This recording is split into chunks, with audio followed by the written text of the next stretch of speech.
Hello everyone, কেমন আছো তোমরা সবাই? তো ঘুম থেকে উঠে রেডি হয়ে বেরিয়ে পড়েছিলাম বর্ধমানে ১০৮ শিব মন্দিরের উদ্দেশ্যে। আর এই ছিল মন্দিরের প্রবেশদ্বার। তো এর আগে আমি এখানে বহুবার এসেছি, তো আগে এই নিয়মটা ছিল না, আজকে দেখলাম এই নিয়মটা নতুন। যাই হোক, তো এন্ট্রি ফিস লাগছে ২ টাকা করে, তো অনেকটাই কম। যাই হোক, তারপরে চলে গিয়েছিলাম এই দোকানটা থেকে পুজোর ডালা কিনতে। তোমরা এখানে বিভিন্ন রেঞ্জের ডালা পেয়ে যাবে। তো পুজোর ডালা কিনে নেওয়ার পর আমি চলে গিয়েছিলাম পুজো দিতে।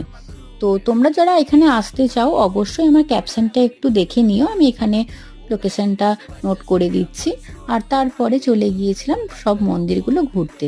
এখানে ১০৮টাই শিব মন্দির আছে, তো তোমরা চাইলে গুনেও দেখতে পারো। আর প্রচণ্ড গরম ছিল বলে আমি প্রত্যেকটা মন্দির ঘুরে দেখিনি। আর তো এর পাশে তোমরা পেয়ে যাবে ক্যান্টিন, তো তোমরা যদি কেউ খাবার খেতে চাও এখান থেকে নিয়ে নিতে পারবে।